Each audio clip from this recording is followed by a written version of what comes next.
Good morning students, welcome to my channel. आज हम लोग इस वीडियो में पिक्चर आइडेंटिफिकेशंस के जो क्वेश्चंस होंगे उसके बारे में डिस्कस करने वाले हैं। आपने सैम्पल क्वेश्चन पेपर देख रखा है, उसमें आपको कुछ क्वेश्चंस मिले होंगे जिसमें पिक्चर्स दिए गए हैं, आपको आइडेंटिफाई करना है।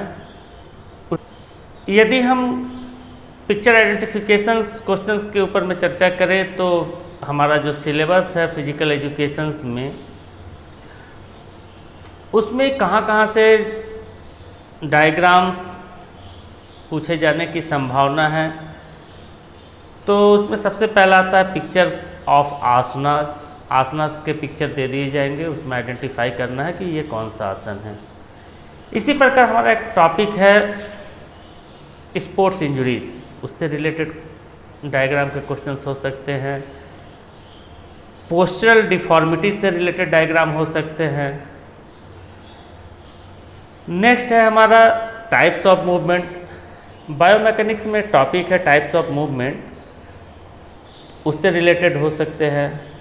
बॉडी टाइप्स, हमने पर्सनालिटी का टॉपिक पढ़ रखा है और पर्सनालिटी में जुंग क्लासिफिकेशंस अगर आपने पढ़ा है तो वहाँ पर आपको बॉडी टाइप्स के डायग्राम मिले होंगे। इसी प्रकार different test items, test and measurement chapters में जितने भी टेस्ट आइटम्स है उससे रिलेटेड डायग्राम्स पूछे जा सकते हैं। तो इस प्रकार से हम कह सकते हैं कि जितनी संभावनाएं हैं डायग्राम्स से रिलेटेड क्वेश्चंस आने की, वो सारे कंटेंट्स आपके स्क्रीन पे दिखाई पड़ रहे हैं। क्वेश्चंस में दिए जा सकते हैं आइडेंटिफाई द पिक्चर्स। तो जैसा कि स्क्रीन पे हम देख रहे हैं, भुजंग आसन, पवन मुक्त आसन, चक्रासन और वज्रासन, इस प्रकार से पिक्चर्स दिए होंगे और आपको वहाँ पर आइडेंटिफाई करके उसके नाम, आसन के नाम लिखने होंगे कि यह कौन सा आसन है। अभी हम देख रहे हैं आइडेंटिफाई द आसनास। तो क्वेश्चंस में या तो आइडेंटिफाई द पिक्चर्स करके पूछे जा सकते हैं या आइडेंटिफाई द आसनास दिए जा सकते हैं। तो यदि आसनास नाम अगर दे दिया गया है क्वेश्चंस में तो आइडेंटिफाई करने में बहुत ज़्यादा आसान होगी। स्क्रीन पे हम देख रहे हैं 4 विभिन्न प्रकार के आसन दिखाए गए हैं। ताड़ासन, हस्तासन, त्रिकोणासन, पर्वतासन। ताड़ासन, हस्तासन। ताड़ासन और हस्तासन के डायग्राम में जो बेसिक डिफरेंस है वो हमें ध्यान में रखना है, नहीं तो कन्फ्यूजन हो सकती है कि डायग्राम ताड़ासन का है या हस्तासन का है। हम देख रहे हैं ताड़ासन में पैर के पंजे के बल यानी हील जो है, ये हील जो है ये जमीन से उठा हुआ है, जबकि हस्तासन में एड़ी जो है वो जमीन से लगा हुआ है।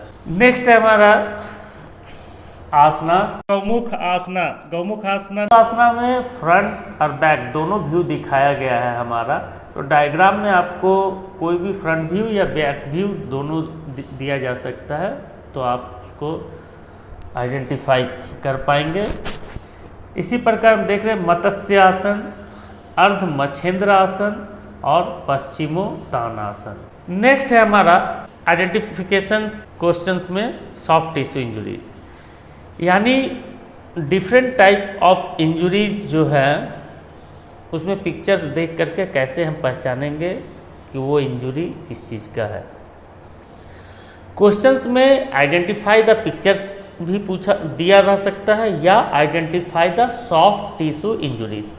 तो हम यहाँ पर सॉफ्ट टिश्यू इंजुरीज में जो ये 3 डायग्राम देख रहे हैं, ये तीनों भी डायग्राम हमारा स्प्रेन का है।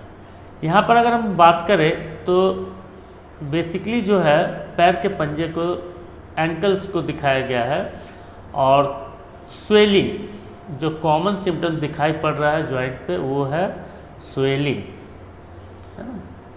तो हमें पता है कि स्प्रेन जब भी होता है तो जॉइंट पे ही होता है।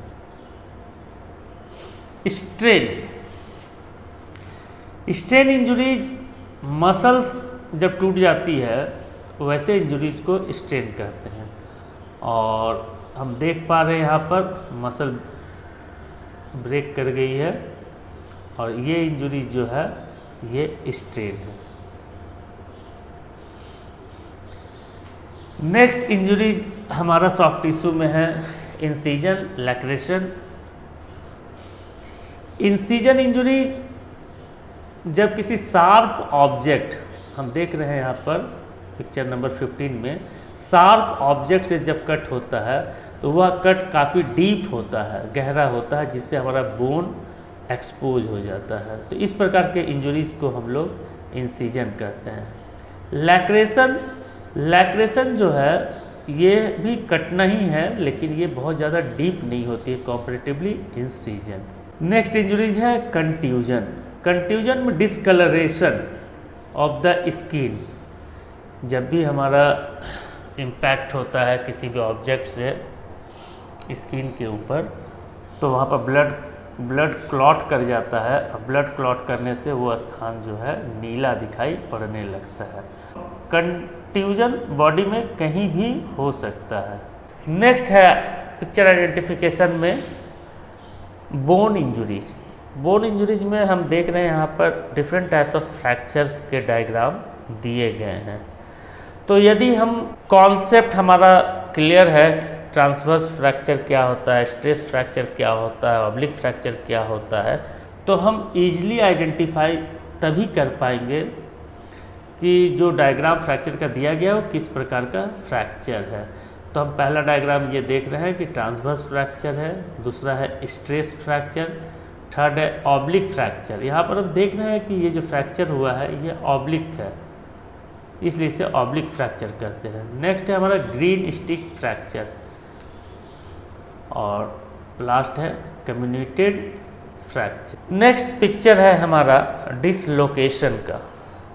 तो हम सभी को पता है कि जब भी हमारा एडजॉइनिंग बॉइंट डिस्प्लेस्ड हो जाता है ओरिजिनल पोजीशन से, तो उसे हम डिसलोकेशन कहते हैं। डिसलोकेशन जब भी होगा तो जॉइंट पे होगा, और जैसा कि स्क्रीन पे डायग्राम दिखाया गया, ये नॉर्मल नी है हमारा और ये हमारा डिसलोकेटेड नी है।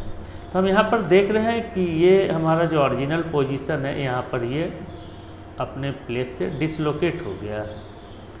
इसी प्रकार हमारा एक्सरे डायग्राम भी है नी का, ये पटेला है और इस प्रकार से ये बोन जो है अपने ओरिजिनल पोजीशन जहाँ होना चाहिए वहाँ से ये डिस्प्लेस्ड है, तो ये इंजरी जो है डिसलोकेशन होगा।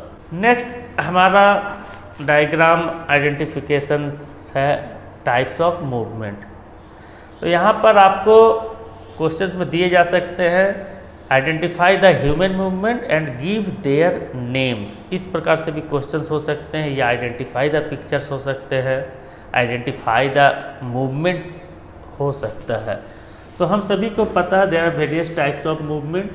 तो ये जो हमारा पहला डायग्राम है ये एक्सटेंशन का है, यानी हेड जो है वो बैकवर्ड बैंड हम कर रहे हैं, तो यहाँ पर जो एंगल हमारा बनेगा ये एंगल हमारा इंक्रीजेज होगा। तो जब एंगल इंक्रीज होगा तो ऐसे मूवमेंट को हम लोग एक्सटेंशन कहते हैं। हेड जब हम लोग फॉरवर्ड डायरेक्शन में बैंड करेंगे तो यहाँ पर नेक के पास जो एंगल बन रहा है ये एंगल डिक्रीज हो रहा है, तो ये हमारा फ्लैक्शन मूवमेंट होगा। यानी एक्सटेंशन मूवमेंट जब होगा तो डायग्राम में एरो दिखना है हमें कि किस डायरेक्शन में एरो से शो किया गया है मूवमेंट को, और हमें एंगल आइडेंटिफाई करना कि एंगल इंक्रीज हो रहा है होगा या डिक्रीज होगा। एंगल अगर इंक्रीज होगा तो वो एक्सटेंशन मूवमेंट का डायग्राम होगा, एंगल यदि डिक्रीज होगा तो वो फ्लैक्शन मूवमेंट का डायग्राम होगा। नेक्स्ट मूवमेंट है हमारा एडक्शन एंड एबडक्शन। हम यहाँ पर देख रहे हैं डायग्राम डी, ये एबडक्शन है, यानी जब फार अवे ये हाथ जो है बॉडी से जब दूर जा रही है तो ये होगा एबडक्शन मूवमेंट। और जब ये पोजीशन हमारा रिटर्न हो रहा है जैसा कि डायग्राम सी में देख रहे हैं, तो ये मूवमेंट होगा एबडक्शन मूवमेंट। इसी प्रकार हमारा डायग्राम में प्लांटर फ्लैक्शन है, डाउनवर्ड डायरेक्शन में जब पैर के पंजे को बेंड करते हैं तो ये प्लांटर फ्लेक्शन होगा।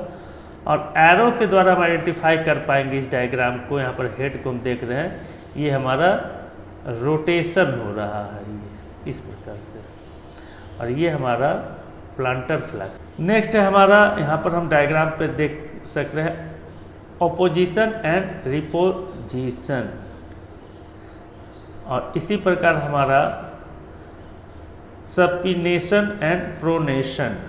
इस प्रकार से हम अगर मूवमेंट कर रहे हैं लेफ्ट टू राइट, या हम कह सकते हैं right to left. Next movement है सर्कमडक्शन। जब इस प्रकार से हम रोटेट करते हैं तो ये हो गया सर्कमडक्शन, और ये हो गया हमारा इन्वर्सन।